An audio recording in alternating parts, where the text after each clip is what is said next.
आज के FP live कार्यक्रम में आप सभी का पुनः स्वागत है। न्याय सभा का न्याय स्थापना अभियान संचालित है। अब न्याय सभा एक राजनीतिक दल के रूप में भी कार्यरत है।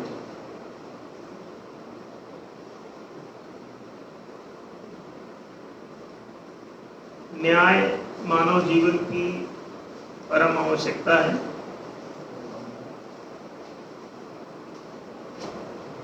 सभी लोग कनेक्ट हो जाएं और अधिक से अधिक लोगों तक शेयर करके पहुंचाएं कि न्याय का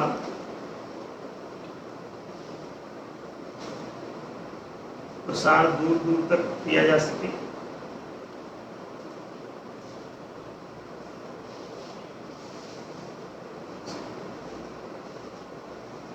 प्रत्येक रविवार को ये 8 से 9 बजे के बीच में लाइव कार्यक्रम NDS का चलता है। इसमें हम सभी लोग न्याय के विषय पर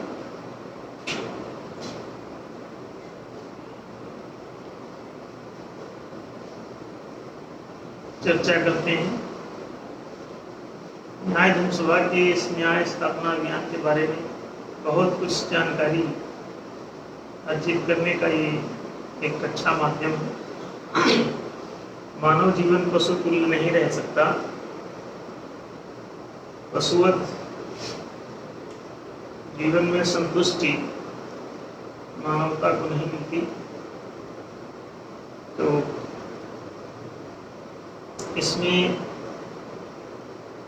प्रत्येक मनुष्य के हिताधिकार सुरक्षित होने आवश्यक होते हैं।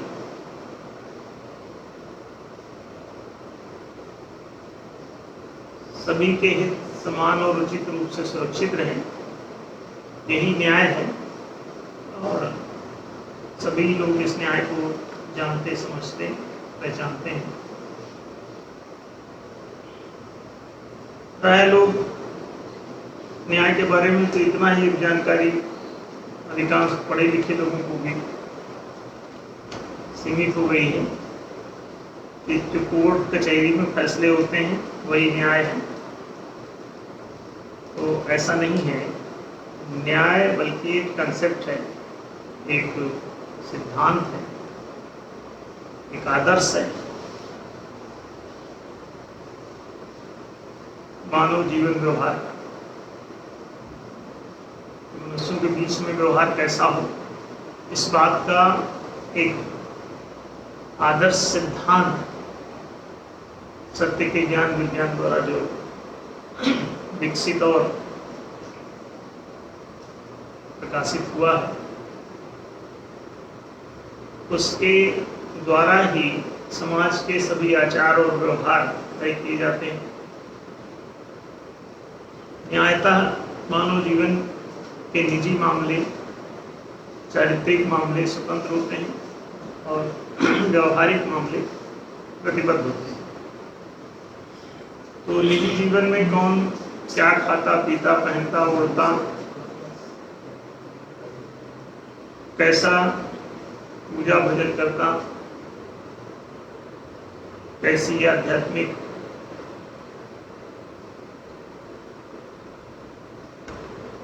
साधना उपासना करता, ये सब उसका निजी मामला होता है और ये न्यायतः स्वतंत्र है। अब केवल पारस्परिक व्यवहार का विषय शेष रहता है, जो एक व्यक्ति का किसी दूसरे व्यक्ति से, एक परिवार का किसी अन्य व्यक्ति अथवा परिवार से, एक समूह का किसी अन्य ऐसे ही समूह, समुदाय, संप्रदाय आदि से, या एक राष्ट्र का किसी दूसरे राष्ट्र से, ऐसा जो व्यवहार है पारस्परिक, ये न्याय का मुख्य विषय है। तो न्याय जो है वो मौलिक रूप से व्यवहार ही है, क्योंकि आचार न्यायतः स्वतंत्र है। प्रत्येक मनुष्य अपने निजी मामलों में स्वतंत्र होता है और निजी मामलों की स्वतंत्रता जिस जिस स्थान पर नहीं है वहाँ वहाँ न्यायशीलता नहीं होती। तो या तो फिर वो देवताओं के बीच में ऐसा हो सकता है जहाँ पे निजी आचरण भी हो, सबका सात्विक रहता है तो सब एक जैसा हो जाता है, और या फिर दैत्यों की दुनिया में जहाँ पे निजी आचरण दूसरे लोग आपको कब्जा कर लेते हैं, आपके व्यक्तित्व पर भी हावी हो जाते हैं और आपको अपनी मर्जी से पहनने, ओढ़ने, जीने, चलने के लिए विवश करते हैं। आपके संसाधनों को वे लोग लूट लेते हैं, अपने कब्जे में ले लेते हैं और फिर आपको मजबूर बनाते हैं। जो भी कमजोर वर्ग है समाज का उसको वो मजबूर बनाते हैं। स्त्रियां कमजोर हैं तो स्त्रियों को डोमिनेट करते हैं, उनको विवश करते हैं। बच्चे कमजोर हैं तो बच्चों को डोमिनेट करते हैं। और कोई सामूहिक, सामुदायिक, जाति प्रजाति, वर्ग प्रवर्ग आदि किसी भी आधार पर अगर वो कमजोर है तो उसको जो सबल वर्ग है वो डोमिनेट कर लेता है, उसको अपने कब्जे में कर लेता है और मनमर्जी से उसको विवश करता है। खाने, पीने, जीने, रहने, पहनने, उड़ने, सोचने, समझने तक पर आपके वो अपना होल्ड बना लेते हैं, आपकी सोच तक को वो अपने कब्जे में कर लेते हैं। तो वो जो कमजोर वर्ग है उसके हित वहाँ पे सुरक्षित नहीं रहते, तो ये जंगल राज होता है। जंगल में किसी के भी निजी सुरक्षित नहीं रहते। पारस्परिक जो व्यवहारिक हित हैं वो तो रहते ही नहीं, निजी मामले भी आपके गार्ड कर दिए जाते हैं, वो उनके अधीन हो जाते हैं। उनके अनुसार ही जो गुंडा बदमाश वर्ग है वो अपने से कमजोर वर्ग को गुलाम बनाकर उसको मजबूर करता है सभी मामलों में। तो इस अन्याय से बचने के लिए न्याय के धर्म की आवश्यकता होती है। न्याय का ये सिद्धांत, न्याय का ये कंसेप्ट आपके जीवन में अपरिहार्य हो जाता है। इसीलिए न्याय का विषय मानव समाज अथवा राष्ट्र के लिए बहुत अनिवार्य होता है। जितना ज्यादा हम लोग न्याय को प्रकाशित, प्रचारित, प्रसारित और जानकारी के तल पे सभी वर्गों तक पहुंचाते हैं तो उनके हिताधिकार सुरक्षित हो सकते हैं। वो अपने बचाव में जो कमजोर वर्ग है उसका एक ही उपाय है कि वो संघबद्ध हो जाए। जब वो संघबद्ध होता है तो उसकी शक्ति अपार हो जाती है। जब वो अकेले अकेले रहता है तो उसे तोड़ दिया जाता है। तो जो आपको गुलाम बनाता है वो डिवाइड एंड रूल की पॉलिसी अपनाता है।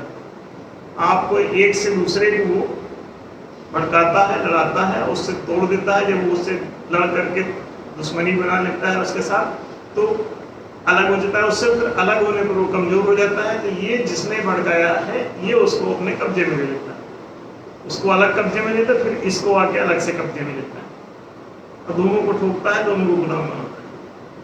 तो इसीलिए ये लोग हर कमजोर वर्ग के बीच में बहुत सारे डिवीजन पैदा करते हैं। जाति के डिवीजन, आपके रंग के डिवीजन, लैंगिक भेद,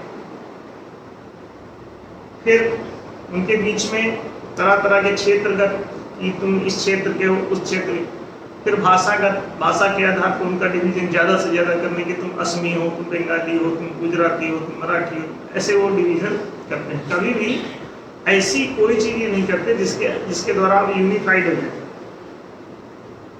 तो कभी ये इसीलिए एक भाषा, एक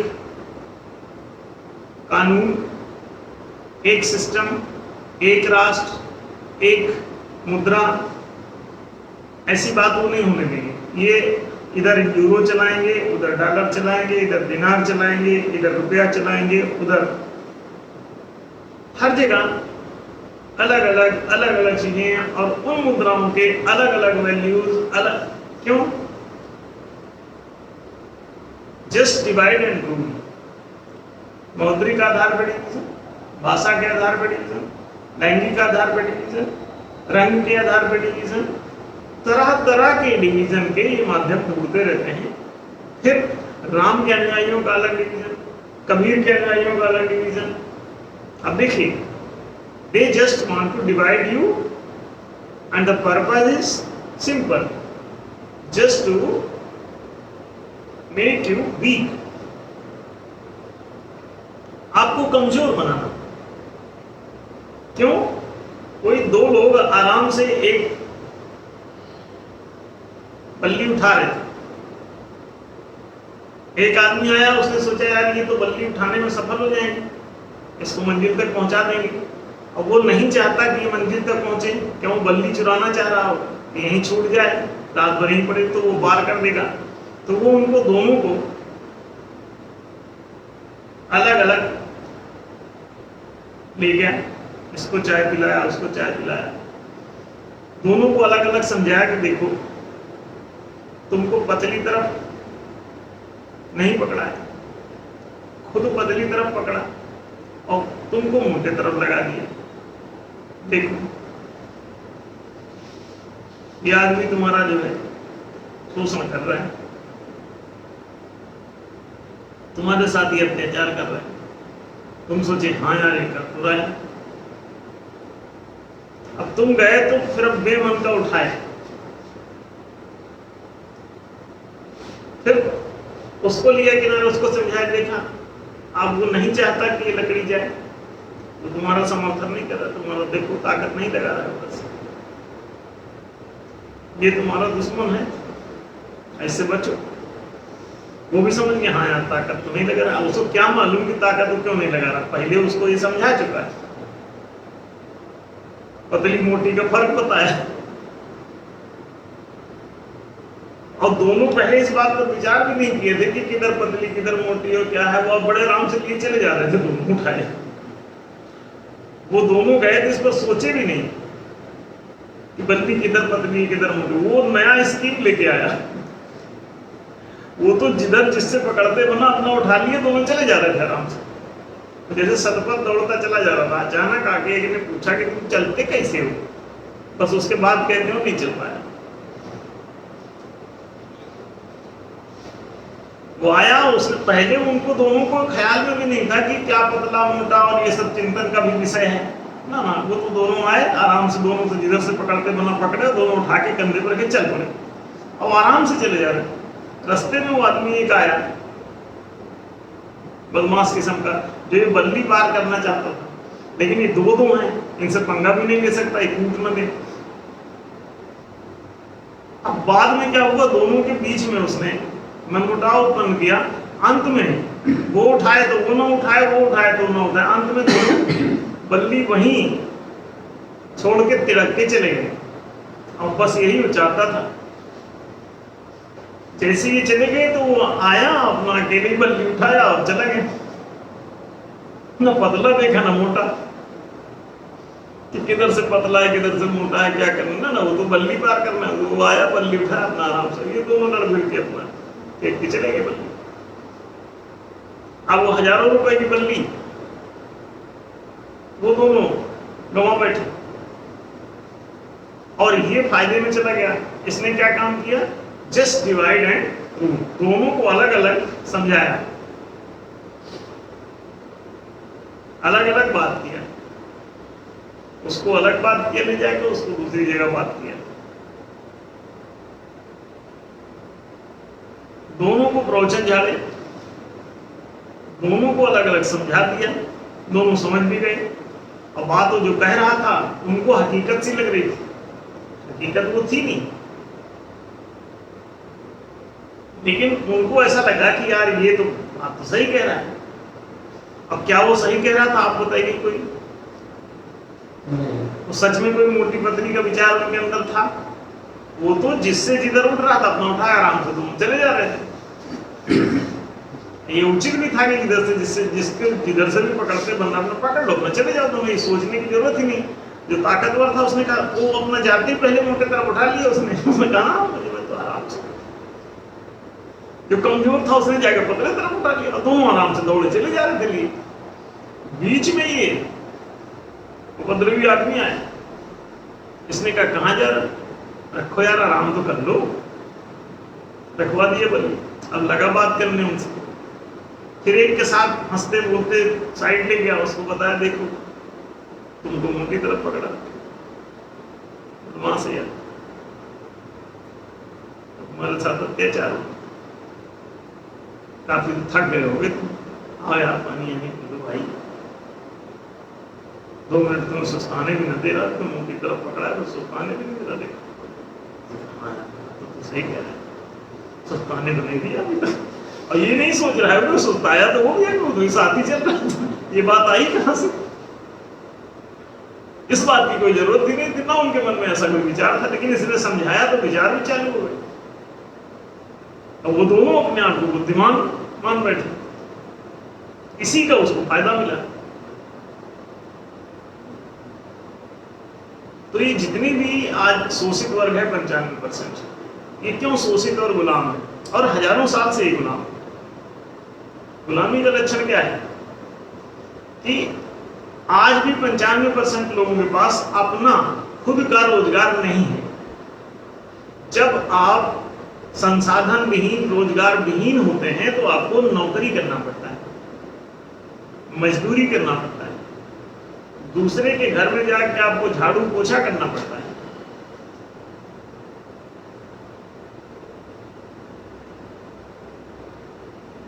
अपना रिसोर्स अगर आपका हो तो क्या आप कहीं आपको मजदूरी, दिहाड़ी, नौकरी, गुलामी का ये करने जाना पड़ेगा? क्या ये संभव है? आप क्यों जाएंगे? आपके पास अपनी दुकान है तो आप अपनी दुकान पे ना बैठेंगे, दूसरे की दुकान पे नौकरी करने के लिए क्यों जाएंगे कि हमको रख लो नौकरी, नौकरी पे रख लो, तो वो क्यों चाहेगा ऐसा? और या कोई दुकानदार जिसके पास अपनी खुद की दुकान है, क्या वो ऐसा कर रहा है?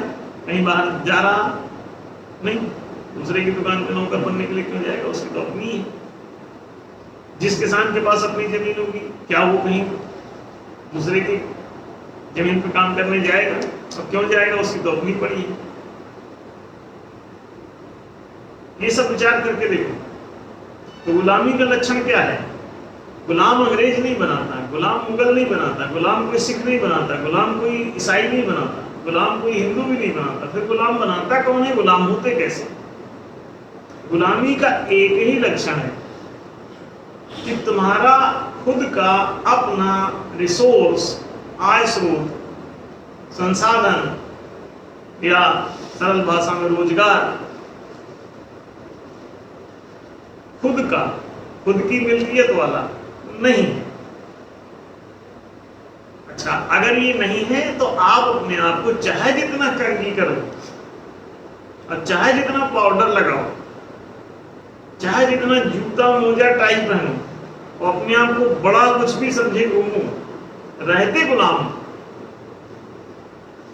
टाइट हुई से आपके गुलामी का पैरामीटर नहीं बदलता, रहोगे गुलाम, पराधीन ही रहोगे। और पराधीन सपने हो सुख नहीं। साहित्य क्या कहता है कि जो पराधीन है उसको सपने में भी सुखानुभूति की गुंजाइश नहीं है। पराधीन है तो पराधीन है तो सुख कहां? पराधीनता में, दास्तां में, गुलामी में, नौकरी में कोई सुखी रह ही नहीं सकता। तलवार लटकी रहती है, मन हमेशा अशांत रहेगा, असंतुष्ट रहेगा, अतृप्त रहेगा। आत्मा दास तुल्य होने पर बर्बाद हो जाती है। आत्मा स्वतंत्र होने पर, मुक्त होने पर अपनी महिमा को प्राप्त होती है। तो आपकी आत्मा जब गिरवी हो जाएगी तो आप कैसे जिएंगे? आज इसी पर किसी का प्रश्न है कि राजनीति का अभिप्राय जनता की रक्षा करना है या जनता को गुलाम बनाना? देखिए, प्रश्न ही मनोरंजक है।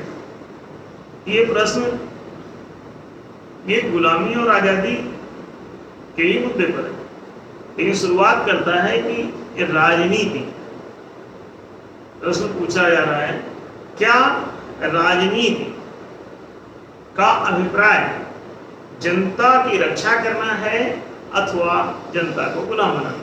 दोनों में से कोई एक अभिप्राय होता होगा, क्योंकि ये गुलामी आई कहां से, इसलिए ये प्रश्न राजनीति से जरूर होता है। सीधे पूछा जा सकता था राजनीति का नाम लिए बिना, प्रश्न ये पूछा गया क्योंकि ये शंका तो है ही, इस गुलामी से बचाने के लिए ही राजनीति का आविष्कार हुआ था। दरअसल रक्षति इति राज्यम, जो आपके रक्षा करे, आपके हितों की रक्षा करे, आपके न्यायोचित हित जो सुरक्षित बनाए, उसे ही राज्य कहते हैं। और ऐसे राज्य को संचालित करने की जो नीतियां होती हैं उसी को राजनीति कहते हैं। तो अब आप इसको देख सकते हो कि राजनीति कहीं ना कहीं इस गुलामी और आजादी के लिए कनेक्शन रख रही है, इसलिए प्रश्न वाजिब है। प्रश्न जहां से शुरू हो रहा है वो ठीक शुरू हो रहा है। मुझे ही प्रश्न रहा है कि राजनीति का अभिप्राय रक्षा करना है जनता की या जनता को गुलाम बनाना है। जनता की माने जनता के हितों की, तो जनहित की रक्षा राजनीति है, अथवा जनता के हितों को समाप्त कर जनता के हितों को लूट लिया जाता है, यही गुलामी है। अब सवाल ये उठता है कि प्रजा की रक्षा करना राज्य का धर्म है अथवा प्रजा को गुलाम बनाना राज्य का धर्म है। अब इस पर सब लोग विचार कर सकते हैं। आज इसी पे हम लोग चर्चा करें। आज का प्रश्न ये, प्रजा गुलाम हो अथवा आजाद हो? आजादी माने मिल्कियत। अब अगर मालिक नहीं बन पा रहे हो तो फिर भी कह रहे हो अधिक हो, देश आजाद हो गया सन 47 में। बताया जाता है ना कि देश आजाद हुआ 15 अगस्त 1947 को, इतना पढ़ाया गया बचपन से। तो आजाद हो गए, अच्छा मिल्कियत प्राप्त नहीं हुई, तो जब मिल्कियत से ही भैया तो आप मालिक होंगे या गुलाम होंगे। अब लोगों से कहा गया कि तुम आजाद हो चुके हो और मालिक नहीं सिद्ध हो पा रहे हो, संसाधनों की ही मिल्कियत है और किस बात के मालिक? आप किसान हैं तो कृषि भूमि के मालिक होने चाहिए। आप अगर बणिक हैं, व्यापारी हैं, वाणिज्यिक क्षेत्र में रत हैं, तो आपके पास वाणिज्यिक संपत्तियों का स्वामित्व होना चाहिए, वाणिज्यिक पूंजी का स्वामित्व आपके पास होना चाहिए। नहीं, फिर अगर आप राजकीय कर्मचारी हैं तो राजकोष का स्वामित्व आपके पास होना चाहिए। राजकोष का स्वामी कोई और हो जाए, वाणिज्यिक पूंजी का स्वामी कोई और हो जाए, कृषि भूमि का स्वामी कोई और हो जाए, और आपसे कहे कि आप आजाद हैं, तो आप अपनी आजादी को अनुभव कैसे करेंगे और इसको सिद्ध कैसे करेंगे कि आप आजाद हैं? आपकी सारी जीवन ज्योति तो उसी से जलनी है, ये रिसोर्स से। रिसोर्स का दिया तो आप बुझा दिया, का उसके ऊपर रख दिया कटोरा, वो ढक गया।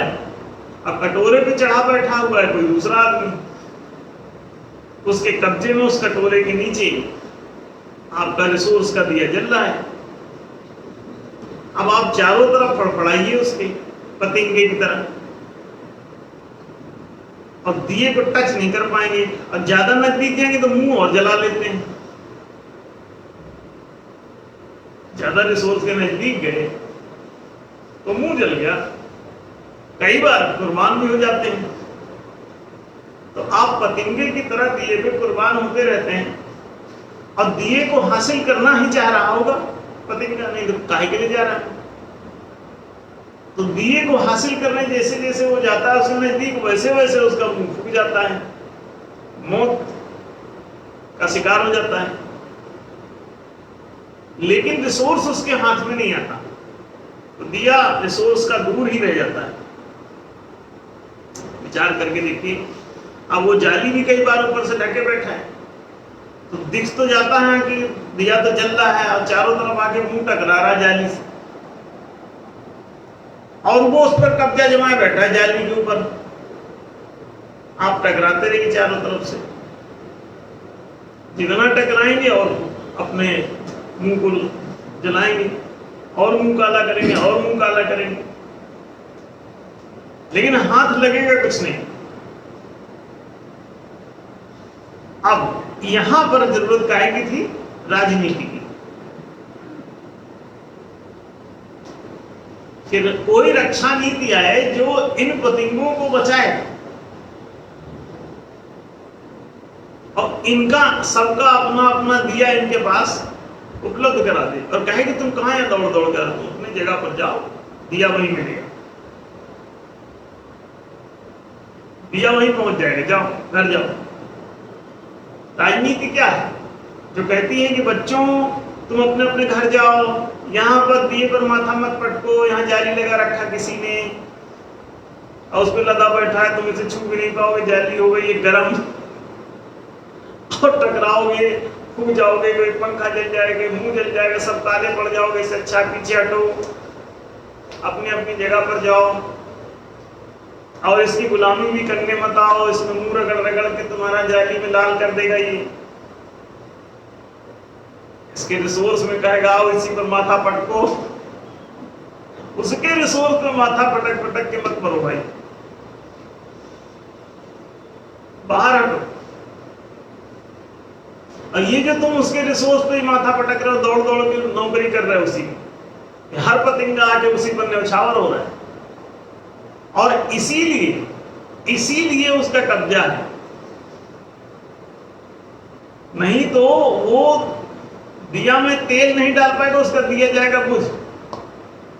तुम्हारा ही पसीना टपक टपक के, तुम्हारी चर्बी पिघल पिघल के उस दिए में जा रही है, उसी से वो जल रहा है। तुम अपने घर चले जाओ, शांति से बैठो और तुम्हारा रिसोर्स तुम्हारे घर पर पहुंचेगा।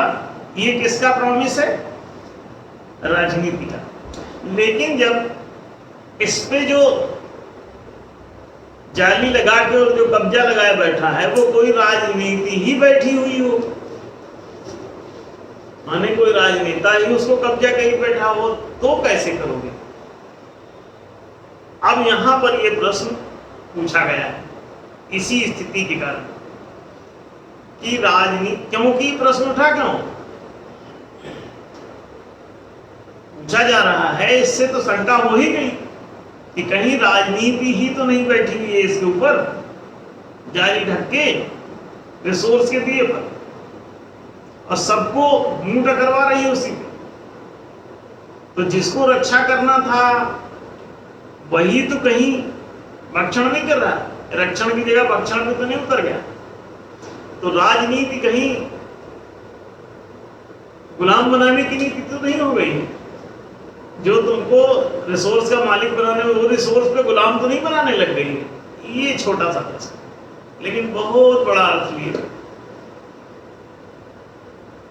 अभी राजनीति के हाथ में ही है ये 100%। जाली भी ढक्कन उल्टा, उस पर कटोरा ढके बैठी है, इसलिए राजनीति का शुद्धिकरण आवश्यक होता है। बिना राजनीति के कोई भी इस पे कटोरा उलट के नहीं बैठ सकता। ये बहुत क्लियर कट बात है। इसीलिए इसमें उन राजनेताओं का ही खेल है। और उनके ये गलती कैसे हुई कि राजनीति जो शासन का कार्य करती है, उस शासन में कुछ चंद अपात्र लोग वहां बैठ करके और इस कारनामे को अंजाम दे बैठे। ये गलती कहां से हुई कि आपने शासन में स्वच्छंदता दे दी। इसे समझ लें, शासन में स्वच्छंदता के परिणाम स्वरूप ये गलती हुई, व्यवस्था पर व्यक्ति चढ़ बैठा। व्यवस्था पर बैठना किसी था? व्यवस्था पर ब्रह्म को बैठना था। बैठ कौन गया? व्यक्ति। अब ब्रह्म शब्द क्या है? सर्वम ब्रह्म। वैदिक ग्रंथ क्या कहते हैं? उपनिषद क्या बोलता है? श्रुति क्या कह रही है? कि ब्रह्म सर्वम अथवा सर्वम ब्रह्म, इस सर्वत्वम इति ब्रह्म। तो शासन पर ब्रह्म को बैठाने का अर्थ क्या हुआ? कि शासन को सार्वजनिक करना पड़ेगा, शासन को लोक शासन बनाना पड़ेगा। लोक माने सार्वजनिक। तो जब भी शासन लोक शासन हो जाएगा, लोक माने लोगों का शासन, माने जनता का शासन। जनता किसी एक व्यक्ति का नाम नहीं, सार्वजनिक रूप से जो आप पूरे मिला के होते हैं उसको जनता कहते हैं एक शब्द। तो सभी लोग पहले जनता, तो सभी लोगों को मिला के पूरा एक लोक बन जाता है। तो लोक माने होता है सार्वजनिक, जिसमें सभी लोग शामिल हों, तो इसे कहेंगे लोकतंत्र। अब लोकतंत्र यदि वहां पर शासन में शामिल हो तो राजनीति पवित्र हो जाती है, या ऑटोमेटिक है। क्यों? अब सार्वजनिक सहमति से अगर ये सारे फैसले होंगे, सारे नियम नीति निर्णय यदि सार्वजनिक सहमति से होने लग जाएं, लोकमत के द्वारा बहुमत पूर्वक पारित अथवा खारिज होने लग जाएं, तो इस पर व्यक्ति का वर्चस्व समाप्त हो जाएगा। अब उस कटोरे को उलट करके अगर सबको ही बैठना है तो कहेंगे कटोरा ढकने की क्या जरूरत है? दिए को बढ़ जाने दो, सब जगह फैल जाने दो। एक जगह सारी संपत्ति बटोरने की क्या जरूरत? इसको सार्वजनिक हो जाने दो। तो जब भी ये लोकतंत्र आएगा, ये संपत्तियां ऑटोमेटिकली ऐसे बिखर जाएंगी और एक कटोरे के कब्जे से बाहर हो जाएंगी। तो किसी को आके नौकर बन के माथा पटकना उस पर बंद हो जाएगा। राजनीति में, राजनीति का जो रक्षा नीति थी, रक्षण नीति थी, वो भक्षण नीति बन गई। गलती कहां हुई कि आपने राजनीति को लोक नीति के बजाय आपने व्यक्ति नीति, ब्रह्म नीति के बजाय व्यक्ति नीति में परिवर्तित कर दिया। तो राजनीति जो है वो व्यक्तियों द्वारा चलने लगी, ब्रह्म द्वारा चलनी बंद हो गई। इसीलिए प्राचीन काल में कहा गया कि कुछ लोग भी सर्वात्मक प्रवृत्ति के हो जाते हैं। तो राजनेता के पद पे ऐसे सर्वात्मक प्रवृत्ति के, सर्व सापेक्ष प्रवृत्ति के, समदर्शी प्रवृत्ति के, निष्पक्ष प्रवृत्ति के, न्यायकारी प्रवृत्ति के, जो सर्वहित के संरक्षक, सर्वात्मक हो गए हैं, सर्वव्यापक जिनका अस्तित्व, जिनकी आत्मा सब में समा गई है, तो वो किसी के साथ ये वेद दृष्टि से नहीं, न्याय दृष्टि से बात करते हैं। वो डिवाइड एंड रूल नहीं करते, सबके लिए दरवाजा खोलते हैं। तो ऐसे व्यक्ति को बैठा दो, एक तो ये बात, और दूसरा उस व्यक्ति के द्वारा भी कहीं कोई पाखंड करके कि मैं बड़ा सर्वात्मक अब पहुंच जाए तो शंका तो बनी रहेगी। इससे अच्छा है कि ठीक है आप सर्वात्मक हैं, सर्वहितकारक है, मान लिया, लेकिन फिर भी आपकी सर्वात्मकता को सार्वजनिक मत के द्वारा हमेशा क्रॉस-चेक कर लें कि आपने जो नियम बनाया है वो अगर सर्वस्वीकार्य होगा तो सर्वहितकारी होगा। तो जो भी आप विधेयक बनाएंगे, ये करेंगे, तो उसको एक बार और क्रॉस-चेक कर लेंगे कि आप सच में ही ब्रह्म ही हैं कि व्यक्ति ही हैं। अगर ब्रह्म हो गए होंगे तो बड़ा अच्छा है, सार्वजनिक बन गया होगा। और चेक कैसे होगा कि वोटिंग भी करवा लें इस पर। तो दोनों बातें, सत्ता की नियुक्ति सार्वजनिक मतों के द्वारा और व्यवस्था की नियुक्ति भी सार्वजनिक मतों के द्वारा।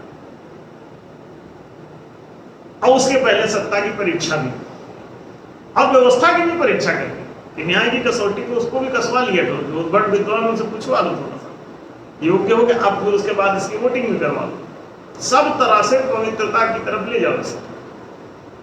इतने छन्ने लगा दो कि छन के साफ सुथरा माल आए, कचरा बाहर आ जाए, जो शुद्ध सर्वहितकारी चीज होगी वही पर टिकेगी, बाकी बाहर होते हैं।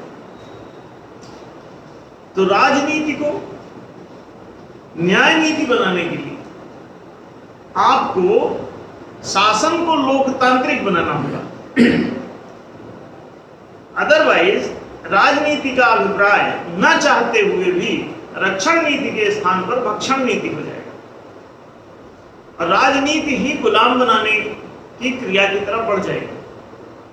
अगर आपने ये लोक शासन की प्रणाली अपना ली, सार्वजनिक शासन की प्रणाली अपना ली कि सार्वजनिक सहभागिता होगी, इसमें नियम नीति निर्णय पारित खारिज करने में सार्वजनिक सहमति अनिवार्य होगी, इसके लिए सार्वजनिक मतदान कराया जाएगा और बहुमत सिद्ध होने पर इसे पारित या खारिज किया जाएगा। ये कसौटी लागू होते ही ये जो दिए रिसोर्स के हैं, ये इसके ऊपर चढ़ा हुआ ढक्कन अपने आप उतर जाएगा और ये दिए की रोशनी चारों तरफ फैलने लगेगी। तब राजनीति चाहकर भी गुलाम न बना पाएगी आपको, क्योंकि रिसोर्स का ही चक्कर है। मिल्कियत और दास्ता केवल रिसोर्स की होती है, अन्य किसी चीज की नहीं होती। किसी भी देश की जो गुलामी है वो इन रिसोर्सों की ही गुलामी होती है। रिसोर्स वो पकड़ लेता है और आप सब गुलाम हो जाते हो। रिसोर्स छूट जाए तो आपकी गुलामी खत्म हो जाती है। आजादी हुई, अंग्रेज चले गए और रिसोर्स ज्यों का त्यों राजनीति ने पकड़ रखा। देखो आज भी राजनेताओं और उनके चंगुओं मंगुओं के पास ही सारे के सारे रिसोर्स हैं। आजादी के पहले भी ऐसे था और आजादी के बाद भी ऐसे ही। इसका मतलब आजादी नहीं हुई थी, क्योंकि रिसोर्स सब गायब है। उन्होंने कैसे इस पर ढक्कन काहे का लगाया? कृषि भूमि पर शुल्क लगान आदि लगा के उसको किसानों से दूर कर दिया, किसानों की पहुंच से बाहर हो गई, लग गया ढक्कन। फिर मौद्रिक पूंजी पर रेपो रेट और इसकी कैप्चरिंग जैसे ही लगाया और इसके लिए दुर्लभ बनाया कि इसको दिया भी नहीं जाता, रेपो रेट भी लगाया जाता, लेकिन वो भी बड़ा घुमा के आपको प्राप्त होता। रेपो रेट खत्म करो, आरबीआई से सीधे लिक्विडिटी जारी करो, एक भी गुलाम पकड़ा जाए पूरे राष्ट्र में, अंग्रेजों को ले आओ, कह दो भैया चीनी लोग आओ गुलाम बना लो, अमेरिकी गुलाम बना लो, और कहीं के लोग कांग्रेसी गुलाम बना लो, भाजपाई गुलाम बना लो, हिंदूवादी राष्ट्रवादियों गुलाम बना लो जनता को। लेकिन ये जो हम कह रहे हैं, इन पर से कृषि भूमि पर से शुल्क टैक्स आदि लगान आदि ये बाहर करो और इसको किसानों के लिए सर्वसुलभ बना दो। दूसरी बात, मौद्रिक पूंजी पर से रेपो रेट ब्याज आदि का नाटक जो सरकारी वाला है, ये वाला जरा हटाओ। अब मुद्रा के द्रव्य को सर्वसुलभ बना दो ताकि हर व्यापारी को पूंजी मिल सके, उद्योग लगाने के लिए पूंजी मिल सके, व्यवसायी को पूंजी मिल सके। अब क्या होगा? जैसे ही पूंजी की सुलभता होगी, इसमें बाधा वही कटोरा कौन सा है? Repo rate. तो कृषि भूमि पर जो भार है वो हटा दो, मुद्रा पर जो भार है वो हटा दो, और इसके बाद राजकोष भी एक है।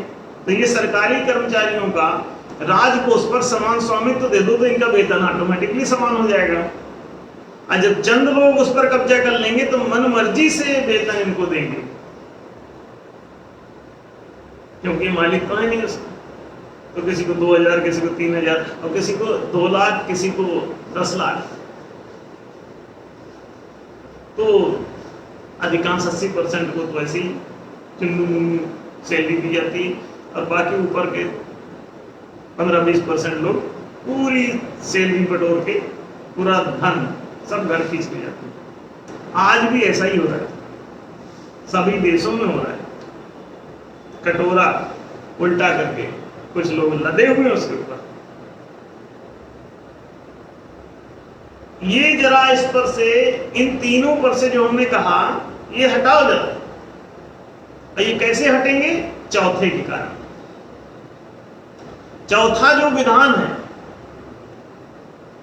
जो संविधान है, इसको पारित और खारिज करने का अधिकार लोकतंत्र को दे दो, जनता को दो। माने देश में वास्तविक लोकतंत्र लाओ।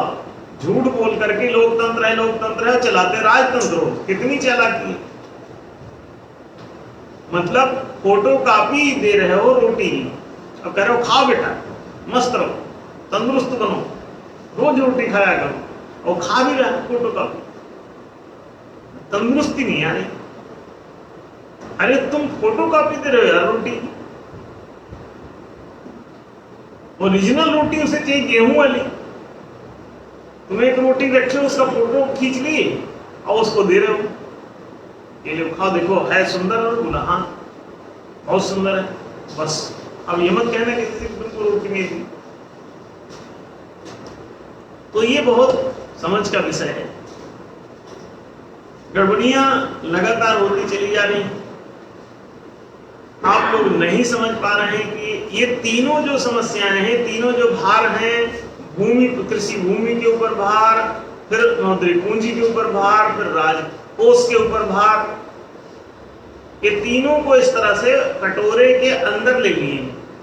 ये इसके ऊपर जो आवरण ढक दिया है ना 3 प्रकार का, तो ये तीनों के ऊपर कटोरा ढक गया और उसके ऊपर बैठ गए ये लोग राजनीतिक। ये बैठ गए राजनेतागण। अब ये राजनेता नहीं है, ये को राजनेता है,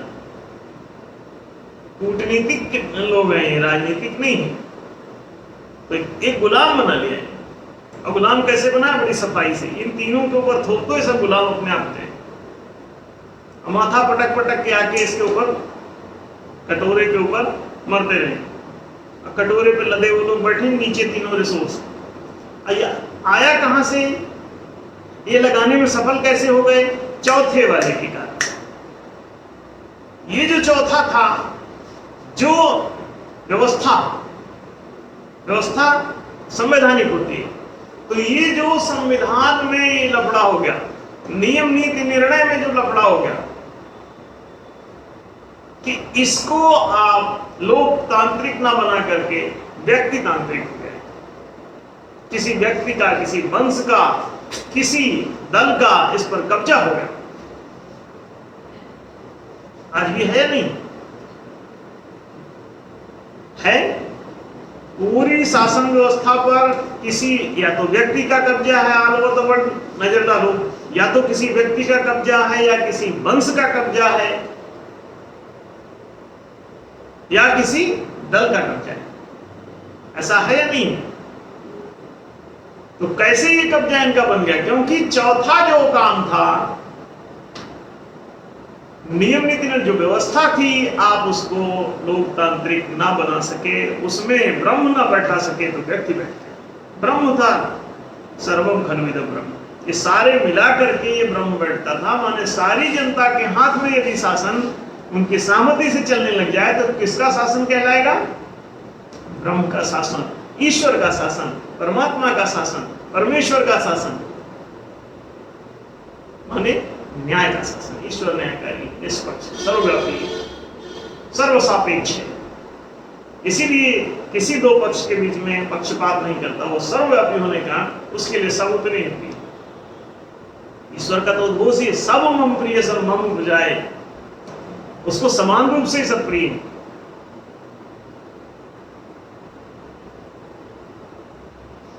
आप सब देख सकते हो कि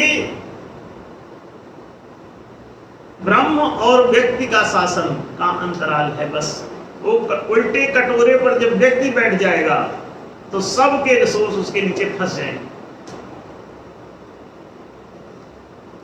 और जब ब्रह्म का शासन होता है तो ये कटोरा हट जाता है। ब्रह्म किसी चीज को दबा के नहीं, वो सबके लिए खुला करता है। कहता है सबको, सभी किसानों को कृषि भूमि सुलभ कराई जाएगी। ये शासन का कर्तव्य है, संविधान का कर्तव्य है, ये सरकार का कर्तव्य है। ये क्या कि प्रत्येक किसान को कृषि भूमि सुलभ कराए और प्रत्येक वणिक को, कमर्शियल पर्सन को वाणिज्यिक पूंजी सुलभ कराए। तो वाणिज्यिक क्षेत्र में जो उनको वाणिज्यिक पूंजी स्वतंत्रता पूर्वक, और जो कृषि क्षेत्र में उनको कृषि भूमि स्वतंत्रता पूर्वक, और जो राजकीय कर्मचारी हैं उनको राजकोष की मिल्कियत। और कहा जाए कि सब तुम्हारा है, इसमें से सभी लोगों का वेतन समान रूप से दे दिया जाए, इसमें कोई गणित न की जाए। जब सब उसके मालिक हैं तो equal salary to all, equal salary to all the government employees. तो सारे जितने भी राजकीय कर्मचारी हैं इनको सबको समान वेतन का, इसलिए कानून जब लागू होगा तो ये शोषण की क्रिया समाप्त होगी।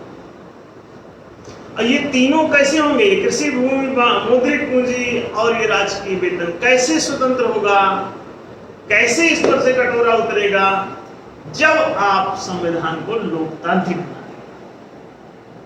चौथा, तो चौथे के कारण ये तीन, ये अकार उकार मकार, तब ये उन्नत होंगे जब ईश्वर ओंकार का शासन। अकार माने कृषि भूमि, उकार माने मौद्रिक पूंजी और मकार माने राजस्व, राजकोष, राजकीय। इन तीनों को पवित्र करने के लिए ओंकार का आ उमा तीनों जोड़ दो तो ओंकार का शासन चाहिए। और अगर ओंकार माने ब्रह्म का शासन हटा दिया तो इस पर व्यक्ति बैठ जाएगा। ओम ब्रह्मात्मा ने इस पर जीवात्मा बैठ जाएगी और ये जीव भाव से ये इसको कब्जा कर लेगा। ब्रह्म भाव से कब्जा नहीं होता क्योंकि सब उसी की संतान है। कब्जा किसके लिए? जब सब बच्चे उसी के हैं तो वो अपने लिए और अपने बच्चों के लिए कौन सा कब्जा करने वाला है? सारे बच्चे तो उसी के। ब्रह्म सर्वम खलु इदं ब्रह्म, तो सारा ब्रह्मांड ही ब्रह्म का है। तो वो किसके लिए कब्जा करेगा और किसको कब्जे से अलग करेगा, बेदखल किसको करेगा? तो इसलिए इस पर ब्रह्म सत्य का शासन प्रतिष्ठित। सत्य कहता है दुनिया में दूसरा कोई नहीं है, इसलिए सबके लिए खुला करो। जो जिस योग्य है न्याय पूर्वक उसके साथ, जो शारीरिक क्षमता का है उसे कृषि क्षेत्र में लगा, उसे कृषि भूमि दो। जो मानसिक क्षमता का है वो वाक्पटु हो जाता है, वाणी से ही वाणिज्य होता है, तो उसको वाणिज्यिक पूंजी मिलनी चाहिए। मुद्रा पर से रेपो रेट हटा दो, वाणिज्यिक पूंजी अपने आप सुलभ हो जाएगी। ये ना सोचो कहां से आएगा, ना ना, पर्याप्त से अधिक है कृषि भूमि, पर्याप्त से अधिक है वाणिज्यिक पूंजी, पर्याप्त से अधिक है राजकोषीय भंडार, ये सब पर्याप्त से अधिक है। लेकिन जब एक ही सांप कुंडली मार के बैठ जाए तो सबके लिए अभाव सा दिखाई देता है, गरीबी से दिखाई देती है, दरिद्रता से दिखाई देती है। तो ये जो आप समझ जाएंगे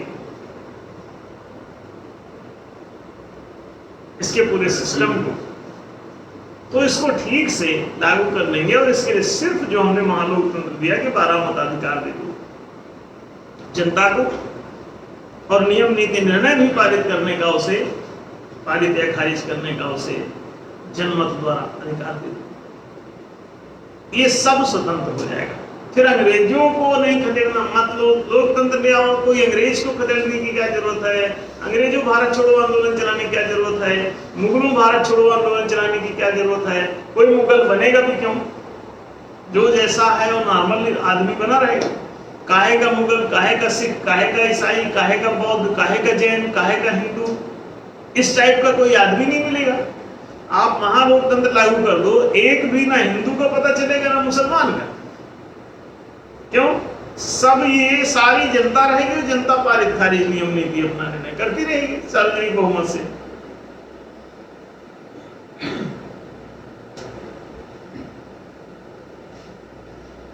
और ये तीनों आजाद हो जाएंगे। जब तीनों आजाद हो जाए तो समझ जाना कि लोकतंत्र आ गया। और ये तीनों आजाद ना हो, कौन से तीनों? कृषि भूमि, वाणिज्यिक पूंजी, राजकोष। तो कृषि भूमि की आजादी, इसे निर्भर बनाओ। मुद्रा की आजादी, मुद्रा को निर्भर बना दो तो मौद्रिक पूंजी सबको सुलभ हो जाएगी। राजकोषी जो सत्ता है राजकोष की, उसको आप उस पर से कब्जा हटाओ किसी वर्ग विशेष। अब आप देखो सभी को सैलरी मिलने लगेगी प्रॉपर, जितने राजकीय कर्मचारी होंगे समान सैलरी उनको मिलने लगेगी। अगर कुछ लोगों का कब्जा उस पर जो है भी उसको हटा दो तो सब मालिक हो जाएंगे। तो कम सैलरी कोई कहेगा हम क्यों कम लेंगे, हम भी मालिक। तो बाकी गुलाम अपने आप हो जाते हैं, भी तीनों कब्जे में चले जाएं किसी के।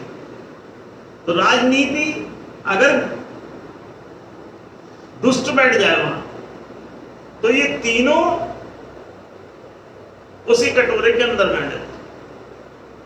कृषि भूमि उसके नीचे, वाणिज्यिक पूंजी उसके नीचे, राजकोष भी उसके नीचे, सब उसके कब्जे में। और संविधान को वो पहले पकड़ लेता है मुट्ठी में अपने। सत्ता इन प्रकार हथियार लेता है, झूठ बोल के, धोखा देके, बकवास करके। इसीलिए हमने कहा कि लोकतंत्र अगर आ जाएगा तो चाहे जो जितना झूठ बोल के जाए, चाहे जो जितनी बेईमानी करके जाए, नियम नीति निर्णय तो जनता को पारित खारिज करना है। तो तुम कोई भी भाजपाई बैठ जाओ, चाहे कांग्रेसी बैठ जाओ, वहां कोई बदमाशी नहीं कर पाओगे, क्योंकि नियम तुम जो बनाओगे, नीतियां जो पारित करोगे, कोर्ट से निर्णय जो दोगे उसे पारित खारिज तो हम पूरी सार्वजनिक रूप से जनता को करना है। तो तुम्हारे सारे तिकड़म जो है मट्टी में मिल जाएंगे। तो इसीलिए अगर ये महालोकतंत्र हम लोग लाते हैं तो ना तो कांग्रेस कोई चुनाव लड़ेगी, अब वहां कोई भ्रष्टाचार मचाने, बेईमानी करने के सारे चांस खत्म। तो जितने भी कब्जेदार हैं ये सब भाग जाएंगे। कांग्रेस सब भाग जाएगी, भाजपा भाग जाएगी, आम आदमी पार्टी भाग जाएगी, साइकिल वाला भाग जाएगा, हाथी वाला भाग जाएगा, ये कोई ना बचेंगे। और इनकी पार्टी में ही कोई ना शामिल होगा। क्यों? उसमें आशा जो थी चोरी करने की, वो आशा ही टूट जाएगी। क्यों? अब जनता तो पारित खारिज करेगी नियम नीति निर्णय, तो ठेका भी अपनी मर्जी से किसी को ना दे पाएंगे, तो जनता पारित करेगी।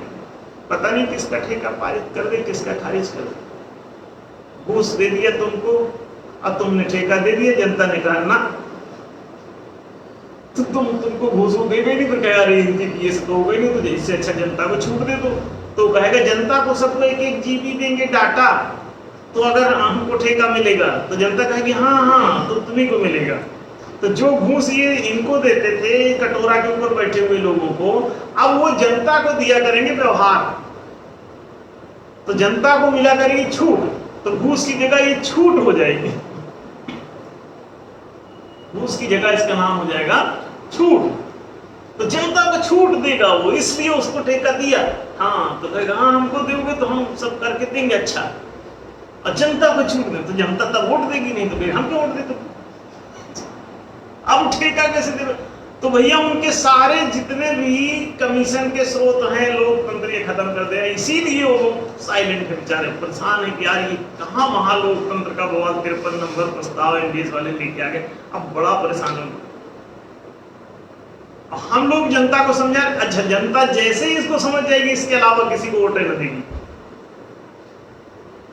अब एक बार भी अगर जनता ने एनडीएस को वोट दे दिया, एनडीएस ने जनता को शासन उसके हाथ में सौंप दिया, माने वोटिंग का पावर दे दिया उनको, और एक विधेयक बना के उनको सब पावर दे दी। और उसके बाद बाकी जनता सब संभाल लेगी खुद अपना काम कारोबार, सारा शासन उसके हाथ। और ये जो शासक बने बैठे रहेंगे ये लोग मात्र एक कर्मचारी बन के रह जाएंगे। और इनको प्रॉपर जो सैलरी मिलेगी, हाँ मिलेगा भत्ता होता, वो लेके जाओ घर अपना खर्चा चलाओ। और जितना जुगाड़ जामा क्रीम मलाई मारते थे वो सब कहानी खत्म। वो सारा माल जनता को छूट के रूप में चला जाएगा, जनहित सदने लगेगा। फिर सुंदर सुंदर सड़कें दिखेंगी, सुंदर सुंदर स्कूल दिखेंगे, सुंदर सुंदर हॉस्पिटल दिखेंगे, लोगों के सुंदर सुंदर मकान दिखेंगे, सबके घर में, जनता के प्रत्येक नागरिक के घर में सुंदर सुंदर गाड़ियां दिखेंगी, सुंदर सुंदर सबके कपड़े दिखेंगे, सुंदर सुंदर सबके बच्चे। जब खाना पीना ठीक हो तो बच्चे भी सुंदर। अभी तो सब त्रिभुज वाले, सिकुड़े सिकुड़े बच्चे, मरे मरे लोग, गले हुए पिघले गाल। क्यों? अरे कुछ खाना पीना है नहीं घर में। फल सुबह कितने लोगों को मिलते होंगे? 99% की गारंटी ही नहीं मिलते होंगे। इसको सलाद कितने लोग खाना के साथ खाते होंगे? अब कह रहे हो कि स्वास्थ्य क्यों खराब है? ना तो तुमको फल खाने को मिलता है, ना तुमको खाने में सलाद मिलता है। अरे औकात नहीं है तुम्हारी भिंडी खरीद के सब्जी बना लेके सलाद खरीदने जाओगे, खीरा, ककड़ी, टमाटर, प्याज, नींबू, बर्बाद हो जाओगे। खरीद के ले आओ तो 4 दिन खाओ, नानी काकी दादी सब याद आ जाए। औकात ही नहीं, चवन्नी छाप तुम्हारी औकात बनाती है। ये कब्जेदार हो, उलट के कटोरा बैठे, तुम्हारे हाथ के सारे रोजगार। अरे भैया लोकतंत्र ले आओ, नहीं तो तुम सबकी चमड़ी चमड़ी फिक जाएगी और बचेगा सिर्फ हड्डी का ढांचा, उसके ऊपर कागज जैसी चमड़ी। ऐसे चला करोगे, पीछे से वो मारेंगे लात, गिर गिर पड़ोगे। और यही किया है, सांकलों में बांध के रखा है तुमको, बहुत मारा है, पीढ़ी दर पीढ़ी पिट रहे हो। 95% आदमी, 95 से 99% आदमी तक तुम्हारा ये हंस रहा है। आज भी सोमालिया में खड़ा नहीं हो पा रहा है वहां का नागरिक, केवल हड्डी बची है शरीर में। अधिकांश नागरिक भूखों मर रहे हैं।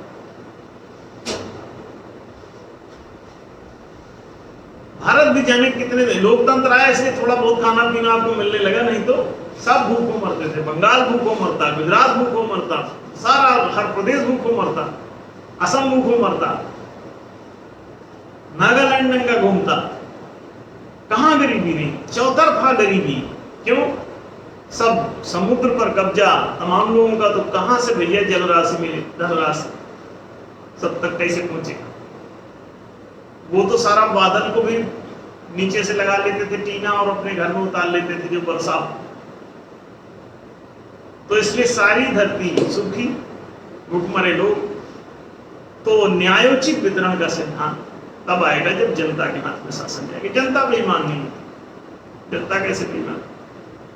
जनता सार्वजनिक होती है, बेईमान व्यक्ति होता है। जनता माने होता है सार्वजनिक, सार्वजनिक माने होता है ब्रह्म, माने परमात्मा। परमात्मा तो ईमानदारी का मॉडल है।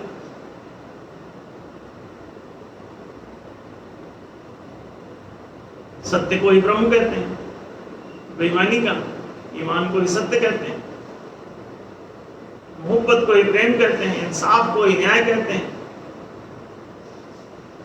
ज़कात को ही पुण्य कहते हैं। तो ईमान, मोहब्बत, इंसाफ, ज़कात जरा ले, यही सनातन धर्म, सत्य प्रेम न्याय पुण्य। इसी को शास्त्र चतुष्पाद सकलो धर्म सत्यम चैव कृते, सत्य तक चारों चरण धर्म के हों तो कहते हैं ये सतयुग है। सतयुग वापस ले आना है तो सब लोग डट जाओ और इसे आगे बढ़ाओ।